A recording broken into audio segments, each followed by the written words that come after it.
कि भारतवर्ष यदि चलेगा तो बाबा साहब भीमराव अंबेडकर के संविधान से चलेगा। बाबा साहब भीमराव अंबेडकर गुलामी के दौर में पैदा होकर के और अपने आप को शिक्षित करके बहुजन समाज के मसीहा बन गए और आज भी हमारे दिलों में अमर हैं और अमर रहेंगे। ये समाज के जिन लोगों ने इस भारतवर्ष पे 78 साल तक शासन किया, उनको समस्या होने लगी कि बहुजन समाज के लोग अगर इसी प्रकार से आगे बढ़े तो एक समय ऐसा आएगा कि शासन हमारे हाथ से निकल जाएगा और बहुजनों के हाथ में चला जाएगा। वोट का अधिकार शासक बनने और शासक बनाने का अधिकार है। एक समय था जब गुलाम भारत में बाबा साहब भीमराव अंबेडकर पढ़ करके इस देश के सबसे ज्यादा पढ़े लिखे व्यक्ति हो गए और वही देखा जाए तो उसी प्रकार के विद्यालय से पढ़ के वर्तमान समय में B.R. गवई मुख्य न्यायाधीश सर्वोच्च न्यायालय। तो इन व्यवस्थाओं को देख करके सरकार डरी हुई है कि अगर ये व्यवस्थाएं संवैधानिक लागू रही तो बहुजन समाज के लोग आगे बढ़ जाएंगे और हमारा हक और अधिकार समाप्त हो जाएगा। आज का कार्यक्रम जो लगाया गया है उसके पीछे 3 महत्वपूर्ण विषय हैं और ये तीनों महत्वपूर्ण विषय आज के समाज के लिए बहुत ही महत्वपूर्ण है और भारतीय राजनीति के लिए भी बहुत महत्वपूर्ण है। पहला विषय है, देश में हजारों राजनीतिक पार्टियां होने के बावजूद बहुजन मुक्ति पार्टी की आवश्यकता क्यों? तो साथियों, बहुजन मुक्ति पार्टी भारत में संघर्ष कर रही है इस देश की सत्ता परिवर्तन के लिए, जिसका महत्वपूर्ण कारण है कि भारत के आजाद होने के बाद और इस देश में संविधान लागू होने के बाद बहुजन समाज के लोगों के हक अधिकार को आजादी के पहले जैसे रौंदा गया है, उसी प्रकार से आज भी उनके हक अधिकार को रौंद करके कुछ समाज के लोगों द्वारा उसके ऊपर कब्जा कर लिया गया है। आज की जो सरकारें बन रही हैं वो संविधान और संवैधानिक व्यवस्था के अंतर्गत बन रही हैं, लेकिन सरकार गठन के बाद सरकार राजतंत्र का रूप देना चाहती है, जो बहुजन मुक्ति पार्टी और बहुजन मुक्ति पार्टी में विश्वास रखने वाला हर व्यक्ति इस बात का विरोध करता है कि भारतवर्ष यदि चलेगा तो बाबा साहब भीमराव अंबेडकर के संविधान से चलेगा। बाबा साहब भीमराव अंबेडकर गुलामी के दौर में पैदा होकर के और अपने आप को शिक्षित करके बहुजन समाज के मसीहा बन गए और आज भी हमारे दिलों में अमर हैं और अमर रहेंगे। बाबा साहब ने जो संविधान दिया, उस संविधान के अंतर्गत भारत के प्रत्येक नागरिक को बिना भेदभाव के उन्होंने हक और अधिकार देने के लिए व्यवस्था दी। बाबा साहब के संविधान से बहुजन समाज को ही नहीं, अन्य समाज के लोगों को भी स्वतंत्र रूप से जीने का अधिकार मिला। लेकिन उन्हीं समाज के लोगों द्वारा बहुजन समाज के लोगों का आज भी शोषण किया जा रहा है और उस शोषण अत्याचार के विरुद्ध बहुजन मुक्ति पार्टी और बहुजन समाज के लोग संघर्ष कर रहे हैं। उसका मूल कारण हम बहुजन समाज के लोग ही हैं। जब बाबा साहब ने संविधान लिखा तो संविधान 2 भाषा में था, अंग्रेजी में और हिंदी में। सन 1950 में बहुजन समाज के बहुत से ऐसे लोग थे जिनको अक्षर ज्ञान तक नहीं था। यदि उनके सामने क और ख लिख दिया जाए तो वो ये नहीं बता पाएंगे कि ये ख है और ये क है। तो ऐसे समाज के लोगों ने भारतीय संविधान में लिखी हुई व्यवस्था से अवगत ही नहीं कराया कि भारतीय संविधान में आपको कौन से हक और अधिकार दिए गए हैं। वो धीरे धीरे शिक्षा का स्तर और बहुजन समाज के लोगों ने जाना कि शिक्षित होंगे तभी हमारा विकास हो पाएगा।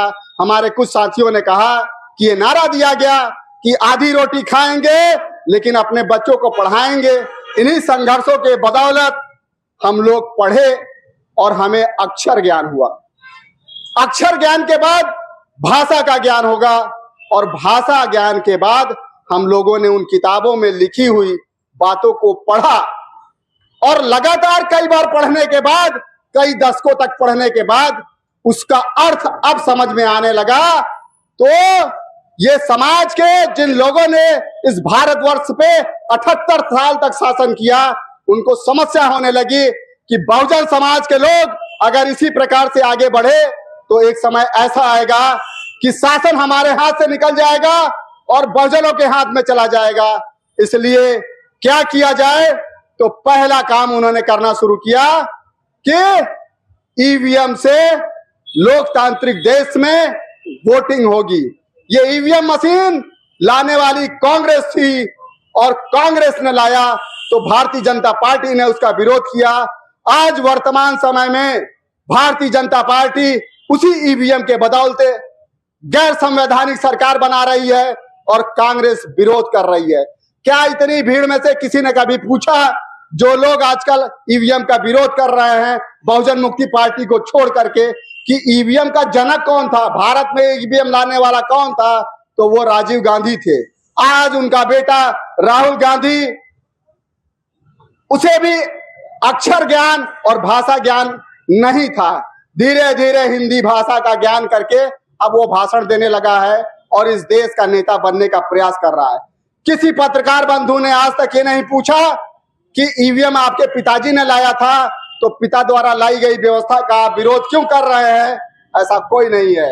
ये मुख्य मुद्दा वामन मेश्राम और बहुजन मुक्ति पार्टी का है, जो पूरे भारत में चल रहा है और पूरे भारत में बहुजन मुक्ति पार्टी, भारतीय जनता पार्टी और कांग्रेस से समान विश्वास है कि आने वाले समय में बहुजन मुक्ति पार्टी इस देश की सत्ता परिवर्तन में अहम भूमिका निभाएगी और इस देश की सत्ता को संभालेगी और इस देश का प्रत्येक नागरिक बहुजन समाज का स्वतंत्र महसूस करेगा, उसे उसके हक और अधिकार मिलेंगे। साथियों, इसके साथ बहुजन मुक्ति पार्टी का दूसरा विषय है कि वोट का अधिकार शासक बनने और शासक बनाने का अधिकार है। गैर संवैधानिक ईवीएम द्वारा वोट का अधिकार खत्म किया जा रहा है। तो साथियों, बहुजन समाज के लोगों पर नियंत्रण स्थापित करने के लिए ये एक षड्यंत्रकारी नीति है जो सत्ता दल द्वारा समय समय पर अपनाई जा रही है। आज तक 85% बहुजन समाज की आबादी होने के बावजूद भी केंद्र सरकार में बहुजन समाज के लोगों की किसी पार्टी की सरकार नहीं बनी। इसके मूलभूत कारण में बहुजन समाज के प्रत्येक आदमी को जाकर के सोचना पड़ेगा, विचार मंथन करना पड़ेगा और उस विचार मंथन से जो बातें सामने निकल के आएगी अपने आसपास के लोगों को समझाना पड़ेगा। क्योंकि जो बातें हमें समझ में आ गई, यदि हम अपने पास तक ही सीमित रखेंगे तो उसका विस्तार नहीं होगा और आने वाले समय में हम सत्ता से दूर रहेंगे। इसलिए आप समाज के प्रति, अपने प्रति जो भी बातें आपके दिमाग में भलाई के लिए आए, उन बातों को अपने पास तक नहीं रखिए, उसे समाज के अन्य लोगों तक फैलाने की कोशिश करिए। भारत में चुनाव आयुक्त की नियुक्ति को लेकर के तमाम प्रकार की याचिकाएं, सुप्रीम कोर्ट का दखल, केंद्र सरकार की रस्साकसी, क्या चाहते हैं आप? किस प्रकार से देश चलाना चाहते हैं? इस देश को बाबा साहब के लिखित संविधान के अनुसार चलाइए, आप भी सुखी रहेंगे और बहुजन समाज भी सुखी रहेगा। साथियों, अभी कुछ दिन पहले भारत के मुख्य न्यायाधीश DY चंद्रचूड़ ने एक निर्णय दिया कि भारत के मुख्य न्यायाधीश की नियुक्ति की कमेटी में प्रधानमंत्री, गृह मंत्री के साथ साथ भारत के मुख्य न्यायाधीश की भी महत्वपूर्ण भूमिका रहेगी। लेकिन उस आदेश के विपरीत केंद्र सरकार ने एक बिल पास करके उस आदेश को निष्प्रभावी किया और अपने मनमाने ढंग से मुख्य निर्वाचन आयुक्त की नियुक्ति की। ये व्यवस्थाएं संविधान के विपरीत हैं। इन व्यवस्थाओं का बहुजन मुक्ति पार्टी पुरजोर विरोध करती है। इसके साथ साथियों, तीसरा विषय है ओबीसी की जाति आधारित जनगणना। 1931 में भारत में जाति आधारित जनगणना अंग्रेजों के शासनकाल में हुई। क्या उसके बाद आजाद भारत में भारत सरकार की ये नैतिक जिम्मेदारी नहीं बनती है कि वो देश के लोगों की जनगणना कराए और जनगणना के अनुपात में उनको प्रतिनिधित्व दे और उनकी व्यवस्था करे? ये कुल मिलाकर के केंद्र सरकार इस प्रकार लोगों के हक अधिकार को समाप्त करना चाहती है। इसी क्रम में 26 जून 2025 को उत्तर प्रदेश की सरकार ने विद्यालय के मर्जर की व्यवस्था की। मर्जर की व्यवस्था सरकार क्यों कर रही है? सरकार को जरूरी मूलभूत साधन उन प्राथमिक विद्यालयों को देना चाहिए ताकि वहां से जो निर्धन वर्ग के लोग हैं उनके बच्चे भी पढ़ करके समाज की मुख्य धारा में आ सके। एक समय था जब गुलाम भारत में बाबा साहब भीमराव अंबेडकर पढ़ करके इस देश के सबसे ज्यादा पढ़े लिखे व्यक्ति हो गए, और वही देखा जाए तो उसी प्रकार के विद्यालय से पढ़ के वर्तमान समय में BR गवई मुख्य न्यायाधीश सर्वोच्च न्यायालय।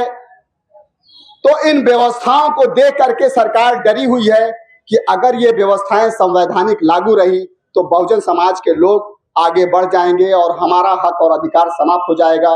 बहुजन समाज के लोग जागरूक होकर के समझदार बन के अपना हक और अधिकार संवैधानिक तरीके की लड़ाई लड़ करके प्राप्त कर लेंगे और इस देश से हमारा पतन हो जाएगा। इन्हीं चीजों को बचाने के लिए वो पार्टियां लगातार षड्यंत्र कर रही है। इसलिए बहुजन समाज के लोगों को जागरूक रहना चाहिए, सजग रहना चाहिए। अपने मताधिकार का सही प्रयोग कहाँ करना चाहिए, एकदम वहीं पे करना है, उसके अलावा कहीं नहीं करना है, क्योंकि ये अधिकार आपको बाबा साहब भीमराव अंबेडकर ने दिया, क्योंकि बाकी लोग तो ये अधिकार भी नहीं देना चाहते थे, जिसकी वजह से आज आपकी पूछ है, आपकी वक़्त है। इन्हीं बातों के साथ साथियों, बहुत से साथी हमारे हैं जिन्हें अपनी बातें रखने का अवसर मिलना चाहिए। जय भीम, जय मूल्य।